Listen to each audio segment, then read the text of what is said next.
Subscribe करिए हमारे educational channel को और नए वीडियो के नोटिफिकेशन पाने के लिए बेल आइकॉन को दबाइए।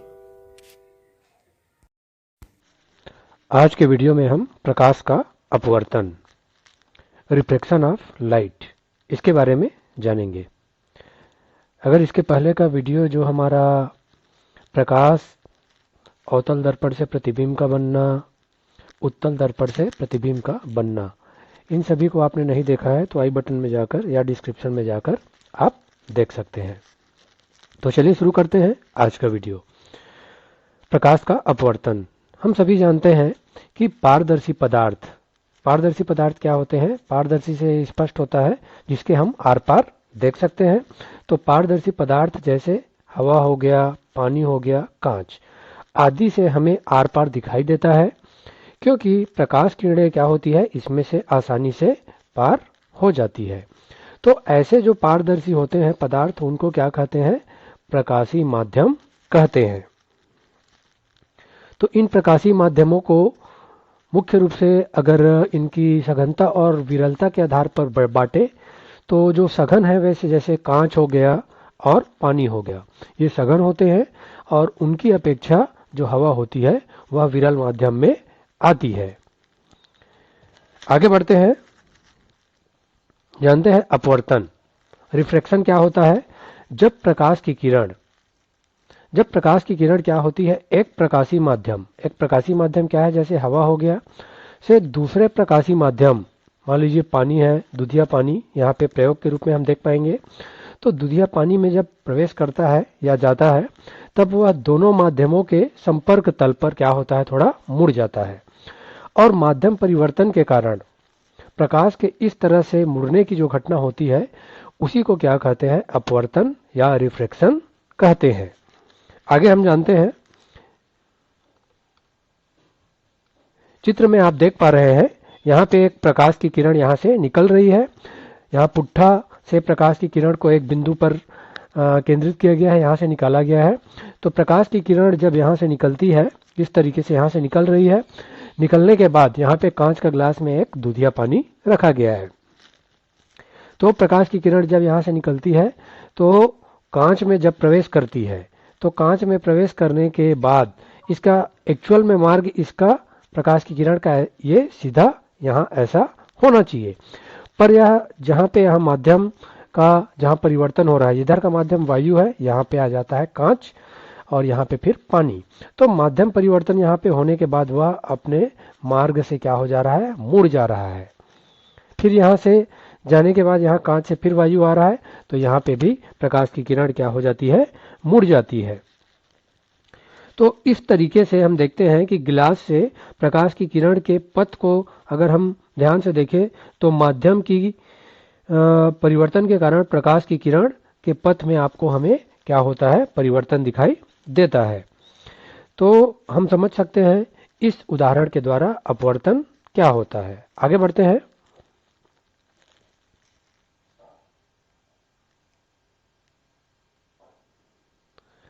यहाँ पे आप चित्र में देख पा रहे हैं कि अपवर्तन के उदाहरण के रूप में हम देख पा रहे हैं कि यहाँ पे एक ग्लास में, एक कटोरी में कहना चाहिए, या फिर सिक्के को रखा गया है।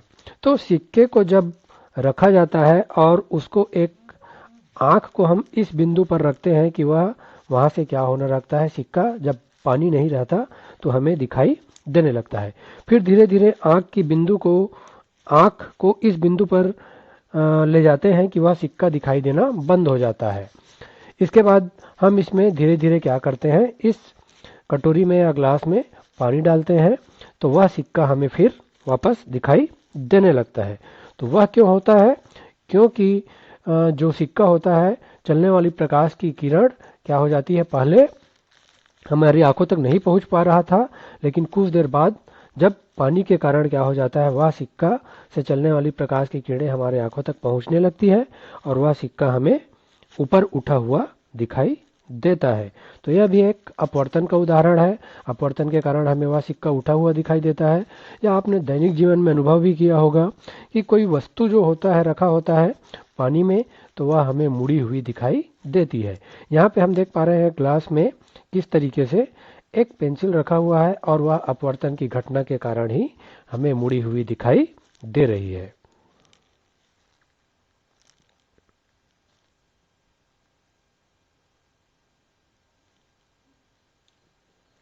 अब हम जानते हैं अपवर्तन को एक प्रयोग की प्रक्रिया द्वारा अपवर्तन जो होता है उसको समझते हैं। यहाँ चित्र में आप देख पा रहे हैं, यहाँ पे एक समतल दर्पण है और यहाँ पे ये जो है रेक्टेंगल शेप में यह एक कांच का गुटका है। तो कांच का गुटका में जब प्रकाश की किरण आती है, अलग अलग माध्यम है, यहाँ पे हवा है, यहाँ पे माध्यम जो है विरल है और यहाँ पे कांच आ जाता है।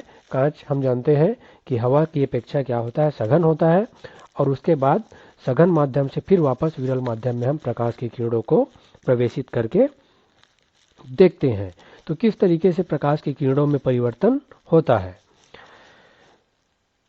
तो सबसे पहले जब यहाँ समतल दर्पण से यहाँ देख पा रहे हैं प्रकाश की किरण क्या हो रही है, यहाँ पे आ रही है। तो प्रकाश की किरण जब आती है तो यहाँ पे अभिलंब है M1 और M2। तो प्रकाश की किरण जब विरल माध्यम से सघन माध्यम में जा रही है तो वह क्या होती है, उसका एक्चुअल मार्ग क्या होना चाहिए, इसका इस तरीके से इधर सीधा होना चाहिए, पर वह विरल माध्यम से सघन माध्यम में जाता है तो प्रकाश की किरण क्या होती है, अपने अभिलंब की ओर झुक जा रही है। और यहाँ पे आपतन कोण I है और अपवर्तन के बाद जो कोण बन रहा है वह R है। उसी प्रकार जब आगे बढ़ते हैं हम तो ये प्रकाश की किरण आगे बढ़ती है, यहाँ पे N1 N2 अभिलंब हो जाता है और प्रकाश की किरण यहाँ पे जब गुजरती है तो यहाँ पे कांच से फिर वापस वायु में जा रही है। तो कांच से वायु में जाते समय सघन से विरल में जा रही है तो प्रकाश की किरण क्या होता है, इसका एक्चुअल मार्ग ये सीधा होना चाहिए इस तरीके से, पर यह सघन से विरल में जाता है। कोई भी प्रकाश की किरण माध्यम परिवर्तन होता है तो वह अभिलंब से क्या हो जाता है, दूर हट जाता है। तो इस तरीके से यह प्रकाश की किरण यहाँ CD हमें दिखाई दे रही है। तो इस तरीके से यहाँ पे इसका आपतन कोण R हो जाएगा कांच से वायु के लिए और अपवर्तन कोण इसका क्या हो जाएगा, यहाँ पे E हो जाएगा। अब आगे बढ़ते हैं। प्रकाश के अपवर्तन के दो नियम मुख्य रूप से हैं। तो पहला जो नियम है वह आपतित किरण आपतन बिंदु पर अभिलंब और अपवर्तित किरण तीनों क्या होते हैं, एक ही समतल में या तल में होते हैं, जैसा हमने ऊपर देखा। दूसरा नियम जो होता है, किन्हीं भी दो माध्यमों में, चाहे वह हवा और पानी हो सकता है, हवा और कांच हो सकता है, कांच और हवा हो सकता है, तो किन्हीं भी दो माध्यमों और प्रकाश के किसी विशेष वर्ण के लिए आपतन कोण की ज्या और अपवर्तन कोण की ज्या, जो हमने देखा कोण जो बन रहा था I और R, उनका क्या होता है, एक अनुपात जो होता है वह एक क्या होता है, एक नियतांक होता है। यह दूसरा नियम है और इसे ही क्या कहते हैं, स्नेल का नियम के नाम से जाना जाता है।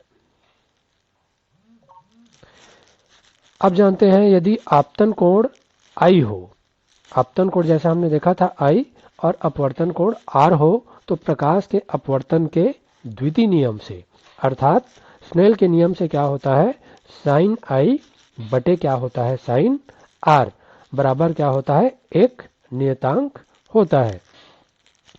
नियतांक क्या होता है, माध्यम 1 का माध्यम 2 के सापेक्ष अपवर्तनांक के बराबर होता है।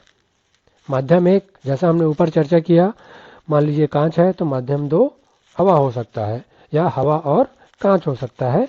इस तरीके से नियतांक माध्यम 1 का माध्यम 2 के सापेक्ष अपवर्तनांक के बराबर होता है।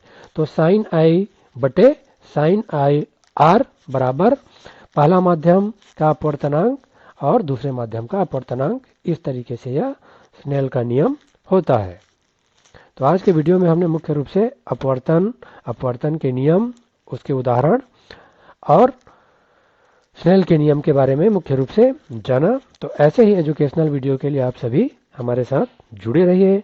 आप सभी का बहुत बहुत धन्यवाद। Thank you.